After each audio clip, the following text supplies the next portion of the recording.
ನೀವ್ ಹೇಳೋದ್ರ ಪ್ರಕಾರ ತಾತನ ಆಸ್ತಿ ಮೊಮ್ಮಗಳಿಗೆ ಸೇರ್ತದೆ ಅನ್ನೋದು 100ಕ್ಕೆ 200 ಸೇರ್ತ ಸತ್ಯ. ಸತ್ಯ ನಮಗೂ ಬಂದಿದೆ. ಎಷ್ಟು ಕೋಟಿ ಆಸ್ತಿ ಬಂತು? ಬಂದಿದೆ, ಒಂದು 7-8 ಕೋಟಿ ಆಸ್ತಿ ಬಂದಿದೆ ಸರ್. ಇದು ಒಂಥರ ಮ್ಯಾಥಮೆಟಿಕ್ಸ್ ಇದ್ದಂಗೆ, ಫಾರ್ಮುಲಾ ಕರೆಕ್ಟ್ ಆಗಿ ರಿಸಲ್ಟ್ ಬಂದೇ ಇರುತ್ತೆ. This is the main point. ಒಂದೇ ಪಾಯಿಂಟ್ ಅಲ್ಲಿ ಹೇಗೆ.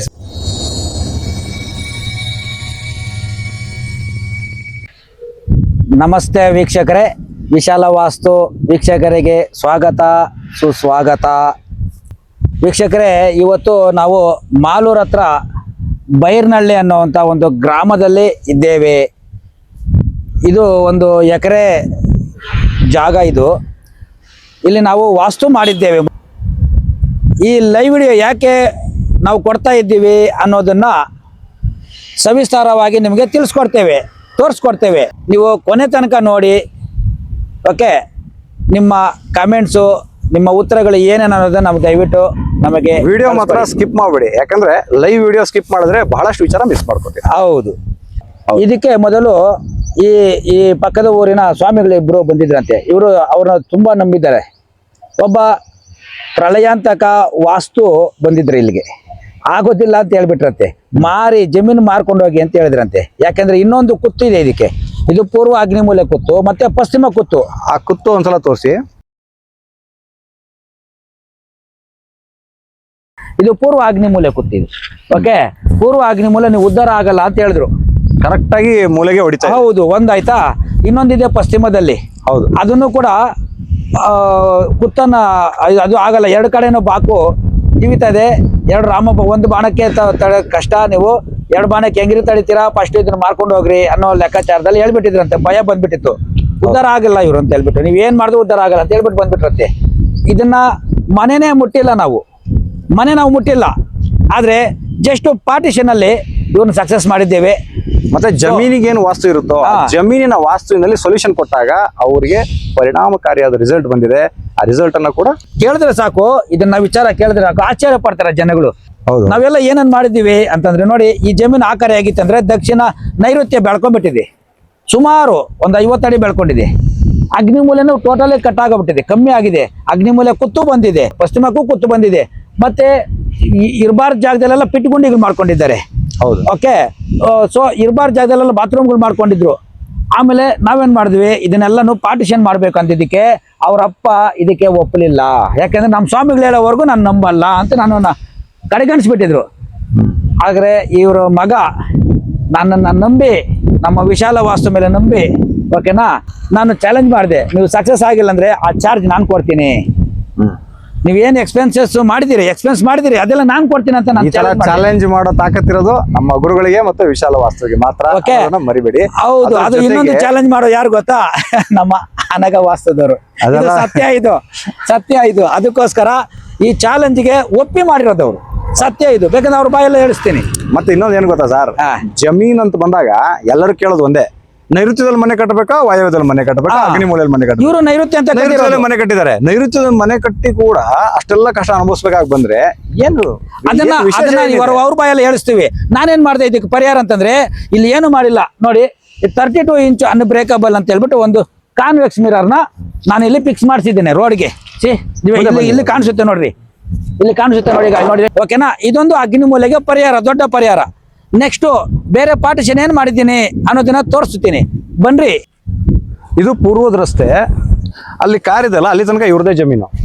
ಇವ್ರೇನ್ ಮಾಡ್ಕೊಂಡಿದ್ರು, ಒಂದು ಗೇಟ್ ಅಲ್ಲಿ ಇಡೀ ಇದಕ್ಕೆ ಉಪಯೋಗಿಸ್ಕೊಂಡು ಓಡಾಡ್ತಾ ಇದ್ರು. ಬಟ್ ಅದನ್ನ ನಾವೇನ್ ಮಾಡಿದ್ವಿ ಅಂದ್ರೆ 50% ಡಿವೈಡ್ ಮಾಡ್ಕೊಂಡ್ವಿ. ಡಿವೈಡ್ ಮಾಡ್ಕೊಂಡಾಗ ಇದು ಕೂಡ ನಮಗೆ ಉಚ್ಚ ಸ್ಥಾನದ ಗೇಟು, ಅದರಲ್ಲೂ ಕೂಡ ಪೂರ್ವ ಈಶಾನ್ಯದ ಗೇಟ್ ಆಗುತ್ತೆ. ಸೊ ಈ ಗೇಟ್ ಇಂದ ನಾವು ಒಳಗಡೆ ಎಂಟ್ರಿ ಕೊಡೋ ತರ ಮಾಡಿದೀವಿ. ಅದನ್ನ ಹೇಗೆ ಮಾಡಿದ್ವಿ, ಮಧ್ಯದಲ್ಲಿ ಕಾಂಪೌಂಡ್ ಹಾಕಿದೀವಿ. ಅದನ್ನ ತೋರಿಸ್ತೀವಿ ಬನ್ನಿ ಸರ್ ಮುಂದೆ. ಹಾಗೆ ಬನ್ನಿ ತೋರಿಸ್ತೀನಿ. ಇದು ಈ ವಿಚಾರದಲ್ಲಿ ಅಬ್ಜೆಕ್ಷನ್ ಮಾಡಿದ್ರು. ನಾನು ಈ ಜಮೀನ ತುಂಬಾ ಕಷ್ಟಪಟ್ಟು ಸಂಪಾದನೆ ಮಾಡಿರೋದು. ಇಷ್ಟು ನಾವು ರೋಡ್ ಬಿಟ್ರೆ ಹೆಚ್ಚು ಕಮ್ಮಿ 1/4 ಎಕರೆ ಜಮೀನು ಹೋಗ್ಬಿಡ್ತದೆ. ನಿನ್ ಮಾತು ಕೇಳಿದ್ರೆ ನಾನು ಹಾಳಾಗಿ ಹೋಗ್ಬಿಡ್ತೀನಿ, ಬೇಡ ನನ್ನ ಜಮೀನು ಹಾಳು ಮಾಡ್ಕೊಂಡ್ಬಿಟ್ಲು, ನಿನ್ ಮಾತು ಕೇಳ್ಕೊಂಡು ಅಂದ್ಬಿಟ್ಟು ಅವರಪ್ಪ ನನ್ನ ಮೇಲೆ ಕೋಪ ಮಾಡ್ಕೊಂಡ್ರು. ಅದೇ ಪಾರ್ಟಿಷನ್ ಬೇರೆ ಮಾಡಿದೆ, ಇದನ್ನ ರೋಡ್ ಮಾಡಿದೆ. ಮತ್ತೆ ಇದು ಕ್ಯಾರೆಟ್ ಕ್ಲೀನ್ ಮಾಡುವಂತ ಮಿಷಿನ್. ಇದು ಲಕ್ಷಾಂತರ ಇನ್ವೆಸ್ಟ್ಮೆಂಟ್. ಅದು ಇದಕ್ಕೂ ಈಶಾನ್ಯ ಮೂಲೆ, ಇದಕ್ಕೂ ಒಂದು ಇದೇ ರೋಡ್. ಇದಕ್ಕೂ ದೇವಮೂಲೆ ಎಂಟ್ರಿ ಆಯ್ತು. ಇವಾಗ ಇದಕ್ಕೂ ಟೋಟಲಿ ಒಂದೇ ರೋಡ್ ಆಗಾಯ್ತು. ಹೌದು. ಆವಾಗ ಈ ಡೆಡ್ ಎಂಡ್ಗೆ ರೋಡ್ ಕೂತ್ಕೊಳಿತಾ ಇದೆ. ಇಲ್ಲೇನು ಎಂಟ್ರಿ ಇದೆ ನೋಡಿ, ಈ ಒಂದು ಎಂಟ್ರಿ ಏನಿದೆ, ಈ ಎಂಟ್ರಿ ನಮಗೆ ಈ ಮನೆಗೆ ಬರ್ತಕ್ಕಂಥ ಎಂಟ್ರಿ ಮತ್ತು ಫ್ಯಾಕ್ಟ್ರಿ ಬರ್ತಕ್ಕಂಥ ಎಂಟ್ರಿ. ಅದೇ ರಸ್ತೆಗೆ ನೇರವಾಗಿ ತೋರಿಸ್ತೀನಿ ನೋಡಿ, ಈ ರಸ್ತೆಯನ್ನು ತೋರಿಸ್ತಾ ಇದ್ದೀನಿ ನೋಡಿ. ಅಲ್ಲಿಂದ ಇನ್ನೊಂದು ರಸ್ತೆ ಬಂತು, ಅದೇ ಪಶ್ಚಿಮದ ಕುತ್ತು. ಆಗ್ಲೇ ಹೇಳೋದಲ್ಲ ಪಶ್ಚಿಮಕ್ಕೆ ಕುತ್ತಿದೆ ಅಂತ, ಅದು ಇದೇ ಕುತ್ತು. ಈಗ ಅರ್ಥ ಆಯ್ತಾ ನಾನು ಹೇಳಿದ್ದು? ಹೌದೌದು ಸರ್. ಅದೇ ಮನೆಗೆ ನಮಗೆ ಹೊಡಿಬಾರ್ದು ಕುತ್ತಲ್ವಾ, ನಾನೇನ್ ಮಾಡಿದೆ, ಈ ಶೆಡ್ ಇದೆ ನೋಡಿ, ಆ ಶೆಡ್ ಕುತ್ತು ಹೊಡಿತದೆ, ಅದನ್ನ ಮಾಡಿಬಿಟ್ಟು ಸ್ಟೋರ್ ಮಾಡಿಬಿಟ್ಟೆ ನಾವು. ಈ ರೋಡ್ಗೆ ಕುತ್ತು ಹೊಡಿತದೆ ಪ್ಲಸ್ ಶೆಡ್ಗೂ ಕುತ್ತು ಹೊಡಿತದೆ, ಸ್ಟೋರ್ ರೂಮ್ ಮಾಡಿಬಿಟ್ಟೆ ಅದನ್ನ. ಅವಾಗ ಅಲ್ಲಿಗೆ ಅದ್ರದ್ದು ಎಫೆಕ್ಟ್ ನಿಲ್ಲ ಆಯ್ತು. ಮತ್ತೆ ಇದೇ ಕಾಂಪೌಂಡ್ ನಾವ್ ಹೇಳೋದಲ್ಲ ಡಿವೈಡ್ ಮಾಡಿರೋ ಕಾಂಪೌಂಡ್. ಹೌದು, ಜಮೀನನ್ನ 2 ಭಾಗ ಮಾಡಿರೋ ಕಾಂಪೌಂಡ್ ಇದು. ಮತ್ತೆ ಇದಕ್ಕೂ ಅಷ್ಟೇ, ಈ ಕ್ಯಾರೆಟ್ ಕ್ಲೀನ್ ಮಾಡ್ತಾ ಇದ್ವಲ್ಲ, ಇದಕ್ಕೂ ಕಾಂಪೌಂಡ್ ಸಪರೇಟ್ ಆಯ್ತು. ಇದಕ್ಕೆ ಮಾತ್ರ ದೊಡ್ಡದಾಗಿ ಏನ್ಕಂದ್ರೆ ಲಾರಿಗಳು ಬರ್ತವೆ, ದೊಡ್ಡ ಟಿಪ್ಪರ್ ಲಾರಿಗಳು ಬರ್ತವೆ. ಆದ್ರೂ ಈ ದೇವಮೂಲೆ ಇರೋದಕ್ಕೆ ಓಪನ್ ಏನ್ ತೊಂದರೆ ಇಲ್ಲ. ಇದಕ್ಕೆ ದೇವಮೂಲೆ ಆಯ್ತು. ಈ ನೋಡಿ, ಇದು ನಾನು ಈ ಒಂದು ಕ್ಯಾರೆಟ್ ಕ್ಲೀನ್ ಮಾಡುವಂತಹ ಮೆಷಿನ್ ಇರುವಂತಹ ಒಂದು ಫ್ಯಾಕ್ಟ್ರಿ ಏನಿದೆ, ಇದನ್ನ ಪಾರ್ಟಿಷನ್ ಹೇಗೆ ಮಾಡಿದೆ ಅಂತಂದ್ರೆ, ಈ ಕಾಂಪೌಂಡ್ಗೆ ಕಾಂಪೌಂಡ್ಗೆ ಟಚ್ ಮಾಡಬಾರ್ದು ಅನ್ನೋದು. ಯಾಕೆ ಅಂತಂದ್ರೆ ಇದಕ್ಕೆ ಎಫೆಕ್ಟ್ ಬರಬಾರ್ದು ಅಂತ ಹೇಳ್ಬಿಟ್ಟು ನಾನೇನ್ ಮಾಡಿದೆ, ಈ ಅಗ್ನಿ ಮೇಲೆ ಕುತ್ತೊಡಿತಾ ಇದೆಯಲ್ಲ, ಈ ಕುತ್ತು ಇದಕ್ಕೆ ಲಾಸ್ಟ್ ಆಗ್ಲಿ, ಇದಕ್ಕೆ ಬರಬಾರ್ದು ಅಂತ. ಮೂಲ ಸ್ಥಾನ ಬಲ ಇರಬೇಕು, ಅಲ್ಲೊಂದು ಪಾರ್ಟಿಷನ್ ಮಾಡಿಸಿದ್ದೀನಿ. ಅದೇನನ್ನೋದನ್ನ ತೋರಿಸ್ತೀನಿ ಬನ್ನಿ. ಇದು ನಮಗೆ ದಕ್ಷಿಣದ ಕಾಂಪೌಂಡ್, ಇದು ಸೌತ್ ಕಾಂಪೌಂಡ್ ರೈಟ್. ಇದು ನಮಗೆ ದಕ್ಷಿಣ ನೈಋತ್ಯ ಬಂದು ಈ ಜಮೀನಿಗೆ, ಈ ಮನೆಗೆ ಎಕ್ಸ್ಟೆಂಡ್ ಆಗಿಬಿಟ್ಟಿತ್ತು. ನಾವೇನು ಮಾಡಿದ್ವಿ, ನಮ್ಮ ಮನೆಗೆ ಎಷ್ಟು ಬೇಕು ಕಾಂಪೌಂಡು ಅಷ್ಟು ಮಾತ್ರ ನಾನು ಕಾಂಪೌಂಡ್ ವ್ಯವಸ್ಥೆ ಮಾಡಿ, ಮಿಕ್ಕಿದ್ದೆಲ್ಲ ಆ ನೆಗೆಟಿವ್ನ ಆ ಕಡೆ ತಳ್ಳಿಬಿಟ್ವಿ. ಮನೆಗೆ ನಾನು ಸಪೋರ್ಟ್ ಮಾಡಿದೆ, ಯಾಕೆಂದ್ರೆ ಇದು ಜಮೀನಲ್ಲಿ ಪಾರ್ಟಿಷನ್ ವೆರಿ ವೆರಿ ಇಂಪಾರ್ಟೆಂಟ್. ಸೈಟುಗಳು ಬೇರೆ, ಜಮೀನ್ ಬೇರೆ, ಏನಂತೀರಿ? ಹೌದೌದು. ಈಗ ಜಮೀನಲ್ಲಿ ಮಾಡ್ಬೇಕಾದ್ರೆ ಮೊದಲೇ ನೀವು ಯೋಚನೆ ಮಾಡಿ ಕಟ್ಟೋದಕ್ಕೂ ಆಮೇಲೆ ಸರಿಪಡಿಸೋದಕ್ಕೂ ಭಾಳ ಡಿಫ್ರೆನ್ಸ್ ಇದೆ. ಆಮೇಲೆ ಸರಿಪಡಿಸ್ಬೇಕಾದ್ರೂ ಸಾಧ್ಯ ಇದೆ, ಆದರೆ ನುರಿತ ತಜ್ಞರನ್ನು ಸಂಪರ್ಕ ಮಾಡಬೇಕು. ಮತ್ತು ಇನ್ನೊಂದೇನೆಂದರೆ, ಈ ಒಂದು ಪಾರ್ಟಿಷನ್ ಏನಿದೆ ಆಲ್ರೆಡಿ ಮನೆ ಆಗ್ಬಿಟ್ಟಿತ್ತು, ಅದನ್ನು ನಾವು ಅಡ್ಜಸ್ಟ್ ಮಾಡ್ಬೇಕು. ಹೇಗೆ? ಅದರಲ್ಲಿ ನೈಋತ್ಯ ನೀಚ ಸ್ಥಾನ ಅಂತೀವಿ, ಅದ್ರ ಎಫೆಕ್ಟ್ ಕೂಡ ಜಾಸ್ತಿ ಇರುತ್ತೆ. ಅದನ್ನ ನಾವು ಹೊರಗಡೆ ಹಾಕಿ ಮನೆಯ ಕಾಂಪೌಂಡನ್ನು ನಿರ್ಮಾಣ ಮಾಡಿಕೊಂಡು ಮನೆಗೆ ಎಷ್ಟು ಬೇಕೋ ಅಷ್ಟೇ ಕಾಂಪೌಂಡ್ ಇಟ್ಕೊಂಡಿದ್ದೀವಿ. ಓಕೆ, ಈ ಮನೆಗೂ ಕೂಡ ಇವರು ಅಗ್ನಿಮೂಲೆ ಬೆಳೆಸ್ಬಿಟ್ಟಿದ್ರು, ದಕ್ಷಿಣ ಆಗ್ನೇಯ ಓಪನ್ ಮಾಡಿಸಿದ್ದೀನಿ. ಓಕೆ, ಈಗ ಈ ಕಾಂಪೌಂಡ್ ವಿಚಾರದಲ್ಲಿ ಎಲ್ಲ ರೀತಿಯಿಂದ ಸಕ್ಸಸ್ ಆಯಿತು. ಮತ್ತೆ ಪಶ್ಚಿಮದು ಕುತ್ತು ಹೊಡಿತಾ ಇರೋದು ತೋರಿಸ್ತೀನಿ ಬನ್ನಿ. ಈ ರಸ್ತೆ ಏನಿದೆ, ಈ ರಸ್ತೆ ಈ ಒಂದು ಪ್ರಾಪರ್ಟಿಗೆ ಪಶ್ಚಿಮ ರಸ್ತೆ ಆಗಿದೆ. ಈ ಪಶ್ಚಿಮ ರಸ್ತೆ ನಮ್ಮ ಬಿಲ್ಡಿಂಗಿಗೆ ಅಥವಾ ನಮ್ಮ ಮನೆಯ ಒಂದು ಇದಕ್ಕೆ ಆವರಣಕ್ಕೆ ಇದು ಕುತ್ತಾಗಿ ಪರಿಣಮಿಸ್ತಾ ಇತ್ತು. ಹಾಗಾಗಿ ಆಗಲೇ ಹೇಳಿದ್ವಲ್ಲ, ಇದನ್ನು ನಾವು ಸ್ಟೋರ್ ರೂಮನ್ನು ಮಾಡಿಕೊಂಡು ಈ ಕುತ್ತನ್ನು ಕೂಡ ಅವಾಯ್ಡ್ ಮಾಡಿದ್ದೀವಿ. ಈ ಸ್ಟೋರ್ ರೂಮ್ ಅಷ್ಟೇ ಅಲ್ಲ, ಇದು ರಸ್ತೆ ಆಗುತ್ತೆ. ಇದನ್ನೇನಾದ್ರು ಕನೆಕ್ಷನ್ ಮಾಡಿಬಿಟ್ರೆ ಕಂಪ್ಲೀಟ್ ಒಂದು ರಸ್ತೆ ಇದು. ಈ ರೀತಿಯಾಗಿ ಅದರ ಕುತ್ತನ್ನು ಅವಾಯ್ಡ್ ಮಾಡೋದು ಒಂದು ಕಲೆ, ಅದನ್ನು ಅರ್ಥ ಮಾಡ್ಕೊಳ್ಳಿ. ಈ ಒಂದು ಜಮೀನಲ್ಲಿ 1 ಎಕರೆ ಜಮೀನಲ್ಲಿ ಪಾರ್ಟಿಷನ್ ಮಾಡಿ ಸಕ್ಸಸ್ ಮಾಡಬೇಕು. ಗೊತ್ತಾಗುತ್ತೆ ನನಗೆ ಇದು ಸಕ್ಸಸ್ ಆಗುತ್ತೆ, ಗ್ಯಾರಂಟಿ ಗೊತ್ತಾಯ್ತು ನನಗೆ ಸಕ್ಸಸ್ ಆಗುತ್ತೆ ಅಂತ. ಸಂಪು ಕರ್ಣರೇಖೆಗೆ ಮಾಡಿ, ಸಂಪು ಟಚ್ ಮಾಡಿ ಸಕ್ಸಸ್ ಮಾಡಬೇಕು ಅನ್ನೋ ಒಂದೇ ಕಾರಣದಿಂದ ನಾನು ಅಲ್ಲಿ ಒಂದು ಚಿಕ್ಕದಾಗಿ ಒಂದು ಸಂಪು ಮಾಡಿದ್ದೇವೆ. ಎಷ್ಟಿದೆ ಅಂತ ಹೇಳಿದ್ರಿ ಸರ್? 4x5 4x4 × 5 ಇಷ್ಟು ದೊಡ್ಡ ಮನೆಗೆ ಬರೀ 4 ಅಡಿಗೆ 5 ಅಡಿ ಸಂಪು ಅಷ್ಟೇ ಮಾಡಿರೋದು. ಅಷ್ಟೇ ಏನೆಲ್ಲ ಡೆವಲಪ್ಮೆಂಟ್ ಆಗಿದೆ, ಒಂದೇ ಚಮತ್ಕಾರ ಅಂತ ಹೇಳ್ಬೋದು. ಹೌದು, ಅದ್ಭುತ. ಇದು ನಿಜವಾಗ್ಲೂ ಹೇಳ್ತೀನಿ, ಒಂದೇ ತಿಂಗಳಲ್ಲಿ ಆಗಿರೋದು, 27 ದಿನಗಳಲ್ಲಿ, 1 ತಿಂಗಳಲ್ಲಿ 27 days. ಅಂದ್ರೆ ಅವರೇ ಆ ರೀತಿ ಶಾಕಿಂಗ್ ನ್ಯೂಸ್ ನನ್ಗೆ ಕೊಟ್ರು. ಏನೋ ಆಗ್ಬಿಡ್ತೇನೋ ಅಂತ ಓಡ್ ಬಂದೆ, ಆದ್ರೆ ಕೊನೆಗೆ ಸಂತೋಷದ ವಿಚಾರ ಕೊಟ್ರು. ದೇವರಾಣಿಗೆ ಕಣ್ಣಲ್ಲಿ ಇರುವಂತ ಸಂತೋಷದ. ಆದ್ರೆ ಮೊದಲನೇ ದಿನ ನಿಮ್ಮ ಅಪ್ಪ ನಂಬುದ್ರ ನಾವು ವಾಸ್ತವ ವಿಚಾರದಲ್ಲಿ ಇಲ್ಲ, ಯಾರು ನಂಬಿಲ್ಲ. ಇವರೊಬ್ಬರು ಬಿಟ್ಟು ನನ್ನ ಮೇಲೆ ನಂಬಿಕೆ ಯಾರಿಗೂ ಇರ್ಲಿಲ್ಲ. ಆದರೆ ಈ ಸಕ್ಸಸ್ ಆದ್ಮೇಲೆನೆ ಎಲ್ಲಾರ್ಗು ನಂಬಿಕೆ ಬಂತು. ಗೊತ್ತಾಯ್ತಲ್ಲ? ಕಾರಣ ಎಲ್ಲರೂ ಏನ್ ಹೇಳ್ತಾರೆ, ಈ ಕರ್ಣರೇಖೆ ಟಚ್ ಆಗ್ಬಾರ್ದು, ಕನೆಕ್ಟ್ ಆಗ್ಬಾರ್ದು, ಇಲ್ಲ ಪೂರ್ವದಲ್ಲಿ ಇರಬೇಕು, ಇಲ್ಲ ಉತ್ತರದಲ್ಲಿ ಇರಬೇಕು ಅಂತ ನಮ್ಮ ಬುಕ್ಸ್ ಅಲ್ಲೆಲ್ಲ ಬರ್ದ್ಬಿಟ್ಟವ್ರೆ. ಹೌದು. ಆದ್ರೆ ನಾನು ಒಬ್ಬನೇ ಇಡೀ ಭಾರತ ದೇಶದಲ್ಲಿ ಕನೆಕ್ಟ್ ಆಗ್ಬೇಕು ಅಂತ ಹೋರಾಟ ಮಾಡ್ತಾ ಇರೋದು. ಇದ್ರ ಜೊತೆಗೆ ಅನಗ ವಾಸ್ತು ಕೈ ಜೋಡಿಸಿದ್ದಾರೆ, ಧ್ರುವ ವಾಸ್ತು ಅವರು ಕೈ ಜೋಡಿಸಿದ್ದಾರೆ, ಸ್ವರ್ಣಪ್ರಿಯ ವಾಸ್ತು ಕೈ ಜೋಡಿಸಿದ್ದಾರೆ, ದೇಸಿ ವಾಸ್ತು, ಆದಿ ವಾಸ್ತು, ಅಪರ್ಣ ವಾಸ್ತು, KP ವಾಸ್ತು, ಗುರು ವಾಸ್ತು, ಇವರೆಲ್ಲ ನನಗೆ ಕೈ ಜೋಡಿಸ್ತಾ ಇದ್ದಾರೆ. ಇದು ದಿಸ್ ಇಸ್ ಕರೆಕ್ಟ್, ಇದು ಸಕ್ಸಸ್ ರೇಟ್ ಚೆನ್ನಾಗಿದೆ ಅಂತ ಹೇಳ್ಬಿಟ್ಟು ಕೈ ಜೋಡಿಸಿದ್ದಾರೆ ನಮ್ಮ ಜೊತೆ. ಅಲ್ಲ, ಇವಾಗ ಮತ್ತು ಬೇರೆ ವಾಸ್ತುನವರು ಇದನ್ನ ಫಾಲೋ ಮಾಡಕ್ ಶುರು ಮಾಡಿದ್ದಾರೆ ಸರ್ ಆಲ್ರೆಡಿ. ಇವಾಗ ಹೌದಾ? ನೀವು ಯೂಟ್ಯೂಬ್ ಅಲ್ಲಿ ಕೊಟ್ಟ ಮೇಲೆ ಎಕ್ಸಾಕ್ಟ್ಲಿ ಏನಂದ್ರೆ ಮಾಡ್ಲೇಬೇಕಾಗುತ್ತೆ, ರಿಸಲ್ಟ್ ಇರೋದನ್ನೇ ಮಾಡ್ಬೇಕಾಗುತ್ತೆ. ರಿಸಲ್ಟ್ ಇಲ್ಲದ ಯಾರು ಮಾಡೋದಕ್ಕಾಗಲ್ಲ ನೋಡಿ. ಓನರ್ ಹೇಳ್ತಾ ಇದಾರೆ ನೋಡಿ. ಹೌದಾ? ಈಗ ವಿಚಾರಕ್ಕೆ ಬರೋಣ. ಇದು ನೋಡಿ, ಇದು ಬಂದು ಕರ್ಣರೇಖೆಗೆ ಟಚ್ ಆಗ್ಲೇಬೇಕು. ಯಾಕೆಂದ್ರೆ ತಾತನ ಆಸ್ತಿ ಮೊಮ್ಮಕ್ಕಳು ಅನುಭವಿಸಬೇಕು, ತಿನ್ನಬೇಕು, ಅನುಭವಿಸಬೇಕು ಅನ್ನುವಂತ ಒಂದು ಶಾಸ್ತ್ರ ಇದು ಪ್ರೂವ್ ಮಾಡಿ ತೋರಿಸುತ್ತೆ. ನಮ್ಮ ಹಿಂದೂಗಳ ವಿಚಾರದಲ್ಲಿ ಬಂದಾಗ ಯಾವ ಜಾಗದಲ್ಲೂ ಕೂಡ ಕನೆಕ್ಷನ್ ಕೊಡ್ತಾ ಇಲ್ಲ. ಅದಕ್ಕೆ ಕೇಸುಗಳು, ಕಿತ್ತಾಟಗಳು, ಒಡೆದಾಟಗಳು, ಪೊಲೀಸ್ ಸ್ಟೇಷನ್ಗಳು, ದ್ವೇಷಗಳು ಎಲ್ಲ ನಡೀತಾ ಇದ್ದಾವೆ. ಇದು ಏನ್ ಮಾಡ್ತವೆ, ಅನ್ಯೋನ್ಯತೆಯನ್ನ ಕ್ರಿಯೇಟ್ ಮಾಡ್ತದೆ. ಟಚ್ ಆಗಿಲ್ಲ ಅಂದ್ರೆ ವ್ಯಾಜ್ಯಗಳನ್ನ ಕ್ರಿಯೇಟ್ ಮಾಡಿ. ಹೌದು, ಟಚ್ ಆದ್ರೆ ಇಲ್ಲ ನೀನ್ ಚೆನ್ನಾಗಿರೋ, ಇಲ್ಲ ನಾನ್ ಚೆನ್ನಾಗಿರ್ತೀನಿ, ಇಬ್ರಿಬ್ರು ಚೆನ್ನಾಗಿರೋಣ, ಅನ್ಯೋನ್ಯತೆಯನ್ನ ಹೌದು. ಬೆಳೆಸೋದು. ಇಲ್ಲಿ ಏನಾಗುತ್ತೆ ಅಂದ್ರೆ ಇಲ್ಲ ನೀನ್ ಇರ್ಬೇಕು, ಇಲ್ಲ ನಾನಿರ್ಬೇಕು, ಆ ರೀತಿ ಕಿತ್ತಾಟಗಳಾಗ್ತವೆ, ಪಿತೃದೋಷಗಳು ಬರ್ತವೆ. ಹೌದು, ಅರ್ಥ ಆಯ್ತಲ್ಲ. ಇದು ಪಿತೃದೋಷ ಬರಲ್ಲ, ಅನ್ಯೋನ್ಯತೆಯನ್ನ, ಬಾಂಧವ್ಯವನ್ನ ಕ್ರಿಯೇಟ್ ಮಾಡ್ತದೆ. ಟಚ್ ಆಗ್ಬಾರ್ದು ಅಂತ ಹೇಳ್ತಾ ಇದ್ದಾರೆ ಪುಣ್ಯಾತ್ಮರು. ಏನು ಮಾಡ್ಲಿ ಅಂತ ಅವ್ರಿಗೆಲ್ಲ. ಸರ್, ಈಗ ನಾನು ಬಂದೆ, ಹೌದಲ್ವಾ? ಬಂದ ಮೇಲೆ ಕೆಲವೊಂದು ಮಿಸ್ಟೇಕ್ಸ್ ಇತ್ತು, ಹೌದಲ್ವಾ? ಮೊದಲು ಹೆಂಗಿತ್ತು ನಿಮ್ಮ ಜೀವನ? ಸರ್ ಮೊದಲು ಏನಂದ್ರೆ ಇವಾಗ ನಾವು ಏನ್ ಮಾಡ್ತಾ ಇದ್ರಿ, ದುಡಿತಾ ಇದ್ರಿ, ಅದು ಕೈ ಸೇರ್ತದೆ. ಬಟ್ ಹೌದಲ್ವಾ? ಸರಿ, ಓಕೆ, ಇರ್ಲಿ ಹೇಳಿ. ಇಲ್ಲ, ಅದು ಪರಿಶ್ರಮ. ಮೊದಲು ಹೆಂಗಿತ್ತು? ಮೊದಲು ನಾನು ಬರೋಕ್ ಮೊದಲು ನೀವ್ ಹೆಂಗಿದ್ರಿ? ಪರಿಶ್ರಮ ಜಾಸ್ತಿ, ಫಲ ಕಮ್ಮಿ. ಕಾಲ ಕಮ್ಮಿ ಇತ್ತು ಅಂತ ಹೇಳ್ತಾ ಇದ್ರಿ. ಹಾ, ಹೌದು. ಓಕೆ, ನಿಮ್ಮ ಡ್ಯೂಟಿ ಏನು ಆಕ್ಚುಲಿ? ನಮ್ದು ನಾವು ಹೋಟ್ಲ್ ಇದೆ, ಕ್ಯಾರೆಟ್ ಬಿಸ್ನೆಸ್ ಮಾಡ್ತೀವಿ. ಬಿಸ್ನೆಸ್ ಮಾಡ್ತೀರಿ, ವ್ಯವಸಾಯ ಮಾಡ್ತೀರಾ? ವ್ಯವಸಾಯ ಮಾಡ್ತೀರಿ. ಈಗ ಆವಾಗ ಹೇಗಿತ್ತು ಕಷ್ಟ ಸುಖ, ಇವಾಗ ಹೇಗಿತ್ತು? ಅವಾಗ ಇವಾಗ ಫಾರ್ ಬೆಟರ್. ಹೌದಾ? ಹಾ. ಓಕೆ, ನಾನು ಬಂದ ಮೇಲೆ ನಿಮ್ಮ ಅಪ್ಪ ನಮ್ಮ ಪ್ರತಿಕ್ರಿಯೆ ಹೇಗಿತ್ತು? ಪ್ರಕಾರವಾಗಿ ಅವರು ವಾಸ್ತುನ ಇದೆಲ್ಲ ಮಾಡೋದು ನಿಜನಾ, ಆಗುತ್ತಾ ಅಂತ ಹೇಳ್ತಾ ಇದ್ದಾರೆ. ಸ್ವಲ್ಪ ದಿನ ಆದ್ಮೇಲೆ ಸಕ್ಸಸ್ ರೇಟ್ ಅವ್ರಿಗೆ ಗೊತ್ತಾಗುತ್ತೆ. ಗೊತ್ತಾದ್ಮೇಲೆ ಅವ್ರು ಹೇಳ್ತಾರೆ ನಿಜ ಇದು ಮಾಡ್ಬೇಕು. ಹೌದಾ? ಹಾಗಾಗಿ ಇವತ್ತು ಅವ್ರ ಫ್ರೆಂಡ್ ಮನೆಗೂ ನಿಮ್ನೆ ಸಜೆಸ್ಟ್ ಮಾಡ್ತಾ ಇದ್ದಾರೆ. Thank you. ಅಷ್ಟರ ಮಟ್ಟಿಗೆ ನಿಮ್ಮ ನಂಬಿದ್ದಾರೆ. ತಂದೆಗೆ ಧನ್ಯವಾದಗಳು. ಹೌದು. ಸಂತೋಷ ಆಗುತ್ತೆ. ಓಕೆ, ಒಂದು ಈಗ ಇದೆಲ್ಲ ಆದ್ಮೇಲೆ ನಾನು ತಾತನ ಆಸ್ತಿ, ನೈಋತ್ಯ ಅಂದ್ರೆ ತಾತನ ಆಸ್ತಿ, ಹೌದು. ಹಿರಿಯರ ಆಸ್ತಿ, ಪಿತೃಗಳ ಆಸ್ತಿ, ಈಶಾನ್ಯ ಅಂತಂದ್ರೆ ವಂಶ ವಂಶ. ತಿನ್ನುತ್ತೆ ಅಂತ ನಾನು ಘೋಷಣೆ ಮಾಡ್ತಾ ಇದ್ದೇನೆ. ಎಲ್ಲರಿಗೂ ಪರಿಚಯ ಮಾಡ್ತಾ ಇರೋದು. ಭಾರತ ದೇಶದಲ್ಲಿ ನಮ್ಮ ವಿಶಾಲ ವಾಸ್ತು. ನೀವು ಹೇಳೋದ್ರ ಪ್ರಕಾರ ಹಾ. ತಾತನ ಆಸ್ತಿ ಮೊಮ್ಮಗಳಿಗೆ ಸೇರ್ತದೆ ಅನ್ನೋದು ಹಾ. 100ಕ್ಕೆ 200 ಶೇಕಡ ಸತ್ಯ. ಸತ್ಯ ಸೇರುತ್ತೆ. ಹೇಗೆ ಅದು ಅಂತ ಹೇಳಿದ್ರೆ- ಎಲ್ಲಾದ್ರೂ ಇರ್ಲಿ, ಹಾ. ಹೇಗಾದ್ರೂ ಇರ್ಲಿ, ನಿಮ್ಗೆ ತಿಳಿದಿರ್ಲಿ, ಆಸ್ತಿ ತಿಳಿದಿರ್ಲಿ, ಹಾ. ವಾಸ್ತು ಪ್ರಕಾರ ನೀವು ಕರ್ನಾಟಕ ಸಂಪ್ ಮಾಡಿದ್ರೆ ಅದು ತಿಳಿಯುತ್ತೆ, ಬಂದೇ ಬರುತ್ತೆ. ಖಂಡಿತ ಬರುತ್ತೆ. ಖಂಡಿತ ಬರುತ್ತೆ. ನಿಮ್ಗೆ ಯಾವ್ದು ಬಂತು?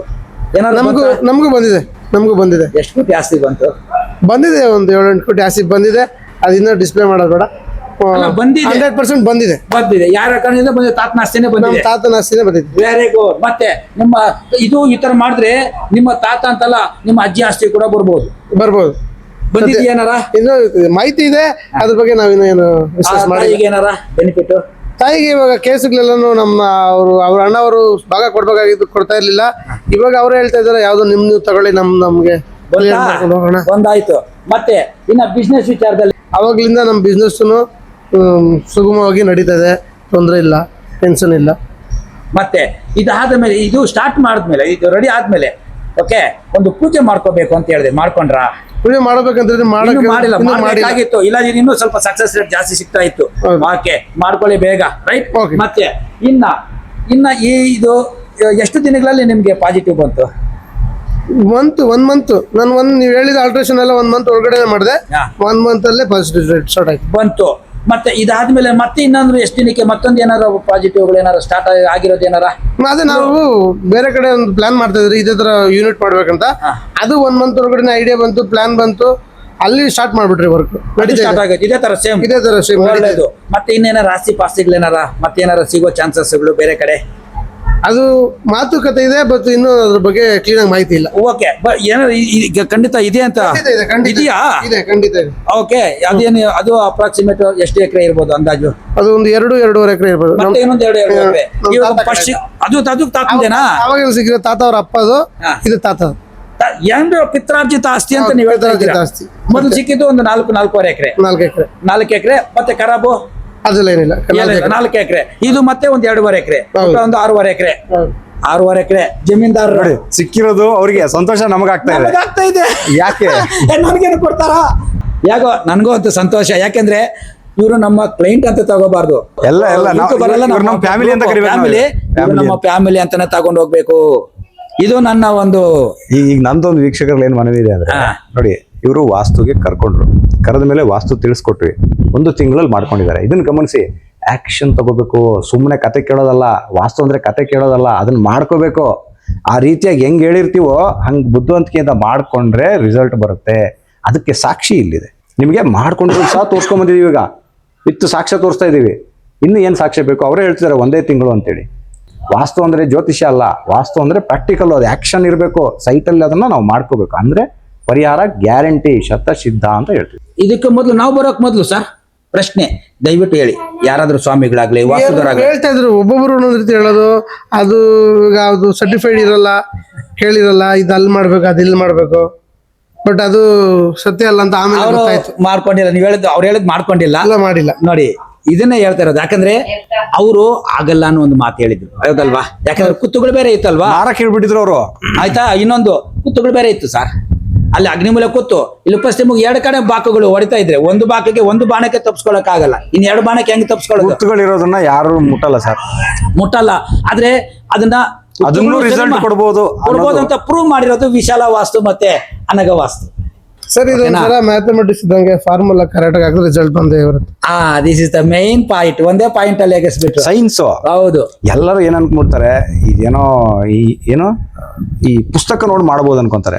ಎಸ್, ವಾಸ್ತು 100% ಪ್ರಾಕ್ಟಿಕಲ್. ಹೌದು. 99% ಅಲ್ಲ, 100% ಪ್ರಾಕ್ಟಿಕಲ್. ಪ್ರಾಕ್ಟಿಕಲ್ ಆಗೇ ಕಲಿಬೇಕು. ಪ್ರಾಕ್ಟಿಕಲ್ ಆಗೇ ನಾವು ಅದನ್ನ ವ್ಯವಸ್ಥಿತವಾಗಿ ಮಾಡಿಕೊಟ್ಟಾಗ ಮಾತ್ರ ರಿಸಲ್ಟ್. ನಿಮಗೆ ಈ ವಿಚಾರದಲ್ಲಿ ಅನಗ ವಾಸ್ತು ಮತ್ತೆ ವಿಶಾಲ ವಾಸ್ತು, ಈ ಧ್ರುವ ವಾಸ್ತು, ಈ ರೀತಿಯ ನಮ್ಮ ಟೀಮ್ ವರ್ಕ್ ಏನಿದೆ, ಟೀಮ್ ಬಂದು ರೆಡಿ ಮಾಡಿದ್ವಲ್ವಾ, ಈ ಟೀಮ್ ವರ್ಕ್ ಏನಿದೆ ಅವರಿಗೆ ನಿಮ್ಮ ದಯವಿಟ್ಟು ಮನಸಾರೆ ಒಂದು ಆಶೀರ್ವಾದ ಏನು ದಯವಿಟ್ಟು ಸರ್. ಇದೇ ರೀತಿ ನಮ್ಮ ಹಿಂದೂಗಳಲ್ಲಿ ಯಾರ್ಯಾರಿಗೆ ತೊಂದರೆ ಆಗಿದೆ ಅವ್ರಿಗೆ ನೀವು ಮಾಡ್ತಾ ಇರೋದೇ ತುಂಬಾ ಅನುಕೂಲ ಇದು. ಯಾಕಂದ್ರೆ ಹೇಳ್ಬೇಕಂತಲ್ಲ, ಇವಾಗ ಅವ್ರನ್ನ ದಾರಿ ತಪ್ಪಿರೋನ್ನ ಸರಿ ದಾರಿಗೆ ತರ್ತಾ ಇರೋದು.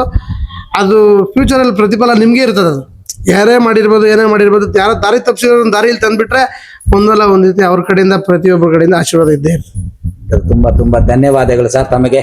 ಓಕೆ ನೋಡಿ, ನಮ್ಮ ಓನರ್ಗೆ ಸಿಕ್ಕಿರ್ತಕ್ಕಂತಹ ಬೆನಿಫಿಟ್ಟು ಮತ್ತು ಅವ್ರು ನಮಗೆ ಕೊಟ್ಟಿರ್ತಕ್ಕಂಥ ಆಶೀರ್ವಾದ, ಇವೆಲ್ಲದರ ಜೊತೆ ನಮ್ಮ ಗುರುಗಳ ಆಶೀರ್ವಾದದೊಂದಿಗೆ ನಮ್ಮ ಪ್ರಯತ್ನ, ನಮ್ಮ ಕೆಲಸಗಳು ಇದೇ ರೀತಿ ಮುಂದೆ ಹೊರಿತಾ ಇರುತ್ತೆ. ನಮ್ಮಿಂದ ಏನು ಬೆನಿಫಿಟ್ ತೊಗೋಬೇಕು ಅದು ವೀಕ್ಷಕರಿಗೆ ಬಿಟ್ಟಿದ್ದು, ಯಾವ ರೀತಿಯಾಗಿ ತೊಗೋತೀರಾ ನಿಮಗೆ ಬಿಟ್ಟಿದ್ದು. ಯಾಕಂದರೆ 10 ಜನ ನಿಮ್ಮ ಮುಂದೆ ಇದ್ದಾರೆ. ಯಾರನ್ನ ಆಯ್ಕೆ ಮಾಡಬೇಕು, ನಿಮ್ಮ ಬುದ್ಧಿವಂತಿಕೆಯಿಂದ ಆಯ್ಕೆ ಮಾಡ್ಕೊಳ್ಳಿ, ಒಳ್ಳೆಯದಾಗುತ್ತೆ. ಅದೇ ರೀತಿ ನೋಡಿ, ಇಷ್ಟೊಂದು ವಿಚಾರಗಳನ್ನು ತಿಳಿಸ್ಕೊಟ್ಟಿದ್ದೀವಿ, ಯಾವ ರೀತಿಯಾಗಿ ಮಾಡ್ಕೊಂಡಿದ್ದಾರೆ ಅಂತ ತೋರಿಸ್ಕೊಟ್ಟಿದ್ದೀವಿ. ಆ ಓನರ್ ಅವ್ರ ಹತ್ರಿಂದನೇ ಅವ್ರು ಸ್ವತಃ ಅವ್ರ ಬಾಯಿಂದನೇ ಹೇಳಿದ್ದಾರೆ ನಮ್ಗೆ ಏನು ಬೆನಿಫಿಟ್ ಆಗಿದೆ ಅಂತೇಳಿ. ಸಾಕಷ್ಟು ಕಮೆಂಟ್ಗಳು ನೆಗೆಟಿವ್ ಆಗಿ ಆಗ್ತಾ ಇದ್ದೀರಾ ನಾವು ಹಾಕಿರುವಂಥ ವಿಡಿಯೋಗಳಿಗೆ. ರಿಸಲ್ಟ್ ತಗೊಂಡ್ಮೇಲೆ ಆ ನೆಗೆಟಿವ್ ಪಾಸಿಟಿವ್ ಆಗಿ ನಿಮ್ಮ ಮೈಂಡೇ ಚೇಂಜ್ ಆಗುತ್ತೆ ಅನ್ನೋಂಥ ಭರವಸೆಯನ್ನು ನೀಡ್ತಾ ನಾವೀಗ ಕರ್ಣರೇಖೆಗೆ ಡೆಡಿಕೇಟೆಡ್ ವಿಡಿಯೋ ಕೊಟ್ಬಿಟ್ಟಿದ್ದೀವಿ. ಅದರಲ್ಲಿ ಯಾವ್ಯಾವ ದೇವಸ್ಥಾನದಲ್ಲಿ ಯಾವ್ಯಾವ ರೀತಿಯಾಗಿದೆ, ಆ ದೇವಸ್ಥಾನ ಇವತ್ತು ಯಾವ ಸ್ಥಿತಿಯಲ್ಲಿದೆ ಅದನ್ನು ಕೂಡ ಸಂಪೂರ್ಣ ಮಾಹಿತಿಯನ್ನು ಕೊಟ್ಟಿದ್ದೀವಿ. ಆ ವಿಡಿಯೋ ನೋಡಿದಾಗ ನಿಮ್ಗೆ ಮಾಹಿತಿ ಸಿಗುತ್ತೆ. ಅದ್ರಲ್ಲಿ ಕೊಟ್ಟಿರ್ತಕ್ಕಂಥದ್ದು ಹಂಪಿಯ ವಿರೂಪಾಕ್ಷ ದೇವಸ್ಥಾನ, ಬೇಲೂರಿನ ಚೆನ್ನಕೇಶ್ವರ ದೇವಸ್ಥಾನ, ಹಾಗೆ ನಮ್ಮ ರಂಗನಾಥ ಸ್ವಾಮಿ ದೇವಸ್ಥಾನ, ತಿರುಮಲ ತಿರುಪತಿ ದೇವಸ್ಥಾನ, ಅಲ್ಲೂ ಕೂಡ ಕರ್ಣರೇಖೆಗೆ ಪುಷ್ಕರಣಿ ಟಚ್ ಆಗ್ತಾ ಇದೆ. ಇನ್ನೊಂದು ವಿಚಾರ ಗೊತ್ತಾ?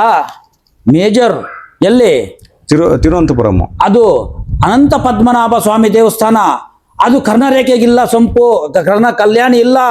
ಅದರಲ್ಲಿ ಇರುವಂತಹ ಬೆಳ್ಳಿ, ಬಂಗಾರ, ವಜ್ರ, ವೈಡೂರ್ಯಗಳು ಈಗ ಪರರ ಪಾಲಾಗುತ್ತೆ. ಇದು ಸತ್ಯ. ಕಾರಣ ಗೊತ್ತಾ? ಕರ್ಣರೇಖೆಗಿಲ್ಲ, ಕಲ್ಯಾಣಿ ಇಲ್ಲ. ಇವಾಗ ಆಲ್ರೆಡಿ ಇಟ್ಟಿದ್ದಾರೆ. ಸರ್ಕಾರ ಅದನ್ನ ವಶಪಡಿಸಿಕೊಳ್ಳೋದ್ರಲ್ಲಿ ಖಂಡಿತ ಇದು ಇವತ್ತೆಲ್ಲ ನಾಳೆ ಗ್ಯಾರಂಟಿ ಕೊಡ್ತಿದ್ದೀನಿ. ಕಾರಣ ಕಲ್ಯಾಣಿ ಕರ್ಣರೇಖೆಗಿಲ್ಲ. ಬೇಕಂದ್ರೆ ಯಾರು ಬೇಕಾದ್ರೂ ಪರೀಕ್ಷೆ ಮಾಡಬಹುದು. ಕಲ್ಯಾಣಿ ಇದ್ದಿದ್ರೆ ಅದು ದೇವಸ್ಥಾನ ಪ್ರಾಪರ್ಟಿ ಆಗ್ತಾ ಇತ್ತು. ನಾಳೆ ದಿನ ಇವಾಗ ಸದ್ಯಕ್ಕೆ ಹಾಗೆ ಇಟ್ಕೊಂಡಿರ್ರಿ ಅಂತ ಹೇಳ್ಬಿಟ್ಟು ಗೂಬೆ ಕೂರಿಸ್ತಾ ಇದ್ದಾರೆ, ಕಿವಿ ಮೇಲೆ ಹೂವಿಟ್ಟಿದ್ದಾರೆ. ಅದನ್ನ ಯಾವಾಗ ತೆಗಿತಾರೆ ಸರ್ಕಾರ ಸುಪರ್ದಿಗೆ ಹೋಗುತ್ತೆ. ಎಲ್ಲ ಐಟಮ್ ಎಲ್ಲ ಸರ್ಕಾರಕ್ಕೆ ಹೋಗುತ್ತೆ. ಇದು ಗ್ಯಾರಂಟಿ, ಪರರ ಪಾಲಾಗುತ್ತೆ.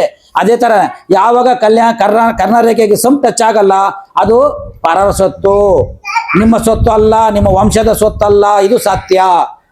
ನೀವು ಇದನ್ನ ತಿಳ್ಕೊಂಡು ನೀವು ಬುದ್ಧಿವಂತರಾದ್ರೆ ನಿಮ್ಮ ವಂಶ, ನಿಮ್ಮ ತಾತನ ಆಸ್ತಿ ನೀವು ತಿಂತೀರ, ಇಲ್ಲ ನಿಮ್ಮ ವಂಶದ ಆಸ್ತಿ ನಿಮ್ಮ ಕಂಡೋರ್ ಪಾಲಾಗುತ್ತೆ ಅನ್ನೋದ್ರಲ್ಲಿ 2 ಮಾತು ಇಲ್ಲ. ವಿಷ್ಕರೇ ದಯವಿಟ್ಟು ಹೇಳ್ತೀನಿ, ಯಾವುದೇ ಒಂದು ಪೂರ್ವದಲ್ಲಾಗಲಿ ಉತ್ತರದಲ್ಲಾಗಲಿ ಸಂಪೇನಾರು ಇದ್ರೆ ಅದನ್ನೆಲ್ಲ ಕ್ಲೋಸ್ ಮಾಡಿ ಕರ್ಣರೇಖೆಗೆ ಚಿಕ್ಕದು ಬಂದರೂ ಪರವಾಗಿಲ್ಲ, ಸಂಪು ಮಾಡ್ಕೊಳ್ಳಿ. ಕರ್ಣರೇಖೆಗೆ ಟಚ್ ಆಗಬೇಕು. ಡಿಗ್ರಿ ಚೆನ್ನಾಗಿದ್ದರೆ ಮಾತ್ರನೇ ಇದು ವರ್ಕ್ ಆಗೋದು. ಒಂದು 10 ಡಿಗ್ರಿ ಪ್ಲಸ್ ಆರ್ ಮೈನಸ್ ಇದ್ರೆ ತುಂಬ ಚೆನ್ನಾಗಿ ಬೇಗ ವರ್ಕೌಟ್ ಆಗುತ್ತೆ ಅಂತ ನಾನು ಈ ವಿಡಿಯೋದಲ್ಲಿ ನಾನು ಸ್ಪಷ್ಟವಾಗಿ ಹೇಳ್ತೇನೆ. ಇದಕ್ಕಿಂತಲೂ ಸಾಕ್ಷಿ ಬೇರೊಂದೇನಿದೆ, ಇದೊಂದು ಇಷ್ಟು ಮಾತ್ರ. ಬೇರೊಂದು ಇದೇ ತರ ಇನ್ನೊಂದು ವಿಡಿಯೋ ಕೊಡ್ತೀನಿ, ಇದು ಸ್ವಲ್ಪ ದಿನ ಟೈಮ್ ಬೇಕು ಅದಕ್ಕೆ. ಅದು ಎಷ್ಟು ಗೊತ್ತಾ, 280 ಕೋಟಿ ರೂಪಾಯಿ ಆಸ್ತಿ, 280 CR. ಕೇಳತ್ರೇನೆ ಒಂಥರ ರೋಮಾಂಚನ ಅದಕ್ಕೆ ಆಗುತ್ತೆ. ಗುಟ್ಟಾಗಿಟ್ಟಿದ್ದೀನಿ ಇದನ್ನ. ಇವಾಗ ಪೇಪರ್ಸ್ ಎಲ್ಲ ರೆಡಿ ಆದ್ಮೇಲೆ ಇಷ್ಟೆಲ್ಲ ರೆಡಿ ಆಗ್ತದೆ. ರೆಡಿ ಆದ ತಕ್ಷಣ ವಿಡಿಯೋ ಕೊಡ್ತೀನಿ ಅಂತ ಹೇಳಿದ್ದಾರೆ. ಆದ್ರೆ ಆಡಿಯೋ ಆಲ್ರೆಡಿ ರಿಲೀಸ್ ಮಾಡಿದ್ದೀನಿ, ಯೂಟ್ಯೂಬ್ ಅಲ್ಲಿ ಇದೆ, ಬೇಕಂದ್ರೆ ಕೇಳ್ಕೋಬಹುದು. ನೆಕ್ಸ್ಟ್ ಲೈವ್ ವಿಡಿಯೋ ಕೊಡ್ತೀನಿ, ಇವ್ರದ್ದು ಆಲ್ರೆಡಿ ಆಡಿಯೋ ಕೊಟ್ಟಿದ್ದಾರೆ. ಇವಾಗ ಆಡಿಯೋ ಕೊಟ್ಟ ಮೇಲೂ ಮತ್ತೊಂದು 1-2 ಎಕರೆ ಜಮೀನು ಸಿಕ್ಕಿದೆ. ಇವಾಗ ಮತ್ತೆ ಅವರು ಆಡಿಯೋ ಕೊಟ್ಟವ್ರೆ, ಅವ್ರಿಗೂ ಮತ್ತೆ 1 ಎಕರೆ 20 ಗುಂಟೆ 1.5 ಎಕರೆ ಜಮೀನು ಈಗ ವಿಡಿಯೋ ಕೊಟ್ಟಿದ್ದಾರೆ, ಇನ್ನೂ ಸಿಗ್ಬೋದು. ಸಿಗಬಹುದು, ಸಿಕ್ಲಿ, ಇನ್ನ ಭಗವಂತ ಪರಮಾತ್ಮ ಇನ್ನೂ ಒಳ್ಳೇದ್ ಮಾಡ್ಲಿ. ಆದ್ರೆ ಅವ್ರಿಗೆ ಆಡಿಯೋ ಕೊಟ್ಟವ್ರಲ್ವಾ, ಆದ್ರೆ ಮತ್ತೆ 1.5 ಎಕರೆ ಜಮೀನು ಸಿಕ್ಕೈತೆ. ಇನ್ನ ಎಕ್ಸ್ಟ್ರಾ ಸಿಕ್ಕೈತೆ. ಅಂದ್ರೆ ಅದು 1 ಎಕರೆ ಬಂದು 8 ಕೋಟಿ ರೂಪಾಯಿ ರೀ. ಇನ್ನ ಎಷ್ಟು ಜಮೀನು ಹೆಚ್ಚು ಕಮ್ಮಿ 35 ಎಕರೆ ಮೇಲೆ ಆಗಿದೆ. 7-8 ಜನಗಳು ಇದೇ ತರ ನಂಬಿ ಮಾಡಿರೋದಕ್ಕೆ ಅವ್ರಿಗೆಲ್ಲ ಬರೀ ಆಸ್ತಿನೇ ಸಿಕ್ಕಿದೆ, ತಾತ್ನಾಸ್ತಿ ಸಿಕ್ಕಿದೆ. ಕೋರ್ಟು ಕಚೇರಿಗಳಲ್ಲಿ ಕಿತಾಪತಿ ನಡೀತಾ ಇರೋದೆಲ್ಲ ಸಾಲ್ವೇಷನ್ ಸಿಕ್ಕಿದೆ. ಇದಕ್ಕಿಂತಲೂ ಬೇರೆ ಏನು ಬೇಕು ನಿದರ್ಶನ? ಅದೇ ರೀತಿ ಈ ಒಂದು ಜಮೀನಿನ ವಿಚಾರ ಅಂತ ಬಂದಾಗ ಅದರಲ್ಲಿ ಪಾರ್ಟಿಷನ್ ಮಾಡೋದಾಗ್ಲಿ, ಮನೆ ಕಟ್ಕೊಂಡು ಕರ್ಣರೇಖೆ ಸಂಪ್ ಮಾಡೋದಾಗ್ಲಿ, ಇವೆಲ್ಲ ಟೆಕ್ನಿಕಲ್ ಇರುತ್ತೆ. ಪ್ರತಿಯೊಂದಕ್ಕೂ ಅಳತೆ, ಮೆಜರ್ಮೆಂಟು, ಸಾಕಷ್ಟು ವಿಚಾರ ಇರುತ್ತೆ. ಲಕ್ಷಾಂತರ ರೂಪಾಯಿ ಖರ್ಚು ಮಾಡ್ಕೊಂಡು ನಾವು ಕಾಂಪೌಂಡ್ ಹಾಕಬೇಕಾಗುತ್ತೆ, ಎಲ್ಲ ಮಾಡ್ತಾ ಇರ್ತೀವಿ. ಒಬ್ಬ ನುರಿತ ವಾಸ್ತು ತಜ್ಞರ ಸಲಹೆಯನ್ನು ಪಡ್ಕೊಂಡು ಮಾಡ್ಕೊಳ್ಳಿ. ನೀವೇ ಏನಾದರೂ ಮಾಡ್ಕೊಳಕ್ಕೆ ಹೋದ್ರೆ ಮತ್ತೆ ಪೇಚಿಗೆ ಸಿಲುಕೊಳ್ತೀರಾ ಅಂತ ಹೇಳಿ. ಹೌದು, ಅದಕ್ಕೆ ಸರಿಯಾದ ಒಬ್ಬರು ಮಾರ್ಗದರ್ಶಕರು ಬೇಕು. ನೀವೇನೇ ಮಾಡ್ತೀರಾ ಅಂದ್ರೂ ಮಾರ್ಗದರ್ಶನ ತಗೊಂಡು ಮಾಡ್ಕೊಳ್ಳಿ, ಇನ್ನೂ ಚೆನ್ನಾಗಾಗುತ್ತೆ. ಧನ್ಯವಾದಗಳು ಸರ್. ನನಗೆ ನಿಜವಾಗ್ಲೂ ಹೇಳ್ತೀನಿ, ಲೈವ್ ವಿಡಿಯೋ ಯಾರು ಕೊಡೋದಿಲ್ಲ. ಕಾರಣ ಗೊತ್ತಾ? ಅಯ್ಯೋ ಈ ರೀತಿ ಬಂದಾಗ ದೃಷ್ಟಿ ಆಗ್ಬಿಡ್ತದೆ, ಆ ರೀತಿ ದೃಷ್ಟಿ ಆಗ್ಬಿಡ್ತದೆ. ನೀವೇನು ಅನ್ಕೋಬೇಡಿ, ನಿಮ್ಮಿಂದ 4 ಜನಕ್ಕೆ ಉಪಯೋಗ ಆಗುತ್ತೆ. ಒಳ್ಳೇದಾಗುತ್ತೆ. ನಿಮ್ಮ ಧೈರ್ಯ ಇದೆಯಲ್ಲ, ಮೆಚ್ಕೋಬೇಕಾಗಿರೋದು. ಕಾರಣ ಏನು? 4 ಜನರಿಗೆ ಒಳ್ಳೇದಾಗ ಬಯಸ್ತಾ ಇದ್ದಾಗ ಅವ್ರಿಗೂ ಸಹ ಭಗವಂತ ಬೆನ್ನ ಸೇರ್ಕೊಂಡಿರ್ತಾನೆ. ಕೆಟ್ಟದಾಗೋದಿಲ್ಲ. ಹೌದು, ಹೌದು. ಓಕೆನಾ? ದುಷ್ಟ ಬುದ್ಧಿ ಇಲ್ಲ ಇವ್ರಿಗೆ. ಒಳ್ಳೇದಾಗ್ಲಿ, ಗಾಡ್ ಬ್ಲೆಸ್, ನಿಮ್ಮ ಸಂಸಾರ ಚೆನ್ನಾಗಿರ್ಲಿ ಅಂತ ಹೇಳ್ತಾ, ಓಕೆ, ಈ ವಿಡಿಯೋ ಇಲ್ಲಿಗೆ ಮುಕ್ತಾಯ ಮಾಡ್ತೀನಿ ವೀಕ್ಷಕರೇ. ಓಕೆ, ಈ ವಿಡಿಯೋ ಸ್ಕಿಪ್ ಮಾಡಿದಿರೋ ಪೂರ್ತಿ ನೋಡಿದ್ದಕ್ಕೆ ನಮ್ಮ ವಿಶಾಲ ವಾಸ್ತು ಕಡೆಯಿಂದ ಪೂರ್ಣ ಧನ್ಯವಾದಗಳು. ನಮಸ್ಕಾರ.